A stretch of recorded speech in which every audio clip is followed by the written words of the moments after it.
இன்றைக்கி நம்ம திரைவம்ச நிகழ்ச்சியில் இயக்குனர் அகில் சத்யன் இயக்கத்தில் வெளியே வந்திருக்கிற சர்வம் மாயா படத்தை பற்றி பார்க்க போகிறோம். சர்வம் மாயா இந்த படத்துடைய கதையை பற்றி பார்த்தோம்னா, படத்துடைய ஹீரோ ஃபேமிலி ஒரு புரோகிதம் பண்ணக்கூடிய ஒரு நம்பூதிரி ஃபேமிலி. ஆனால் ஹீரோ வந்து கடவுள் நம்பிக்கை இல்லாதவர், ஒரு நாத்திகர். அவருக்கு வந்து சினிமாவில் ஒரு கிட்டாரிஸ்ட் ஆகணும் அப்படிங்கிற ஆசை. அதுக்காக குடும்பத்தை விட்டு பல வருஷம் பிரிஞ்சு வந்து டவுனில் இருக்கார். ஒரு கட்டத்தில் ஊரில் போய் தங்கியிருக்க வேண்டிய ஒரு கட்டாயம் வருது. இப்போ திரும்பி ஊருக்கு வர்றாரு. ஊருக்கு வந்தால் செலவுக்கு காசு இல்லை. செலவுக்கு என்னடா பண்ணுறது அப்படின்னும்போது அவங்க சொந்தக்காரராக இருக்கக்கூடிய அஜு வர்கீஸு புரோகிதம் பண்ணிக்கிட்டு இருக்காரு. அவருக்கு அசிஸ்டண்ட்டாக இவர் போகிறாரு. எங்கே கூப்பிட்றாங்களோ அங்கெல்லாம் போகிறாரு. அதில் ஒரு கட்டத்தில் அவர் பேய் ஓட்டுறதுக்கெல்லாம் போயிடுறாரு. ஒரு வீட்டில் போய் பேய் ஓட்ட போகிறாரு. அங்கே நடந்த ஒரு அமானுஷ்ய விஷயத்துக்கு பிறகு என்ன ஆச்சு அப்படிங்கிறத இந்த படத்துடைய கதை. ரொம்ப தின்னான ஒரு கதையை எடுத்துக்கிட்டு நல்ல ஒரு ஃபீல் குட் படமாக கொடுத்துருக்குறாங்க.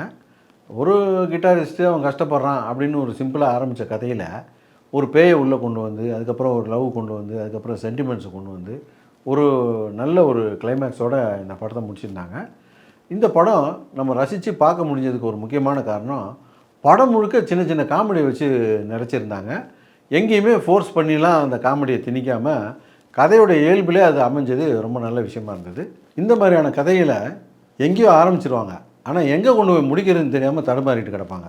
ஆனால் இந்த படத்துடைய முடிவு தான் ரொம்ப பாராட்ட வேண்டிய விஷயமா இருந்தது. ஹீரோயின் வீட்டுக்கு போகிறதெல்லாம் படத்தை ஒரு முழுமையாக்கி விட்டுடுச்சு.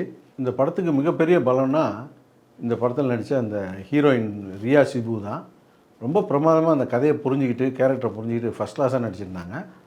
அதே போல் நிவின் பாலி அநேகமாக ஒரு 10 படம் ஃப்ளாப் கொடுத்துருப்பாருன்னு நினைக்கிறேன். திக்குன்னு தான் போய் இந்த படத்துக்கு போய் உட்காந்துருந்தோம். அற்புதமாக படத்தை பண்ணியிருந்தாங்க. நிவின் பாலி பிரமாதமாக நடிச்சிருந்தார். அவருக்கு இது ஒரு கம்பேக். இது வரைக்கும் நீங்கள் நிறையா பேய் படம் பார்த்துருப்பீங்க.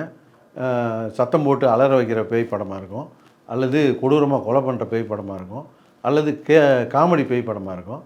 ஆனால் இந்த படம் ஒரு ஃபீல் குட் பேய் படமாக இருக்கும். கண்டிப்பாக குடும்பத்தோடு பாருங்கள். நல்ல ஒரு ஃபீல் குட்டான படமாக இருக்கும்.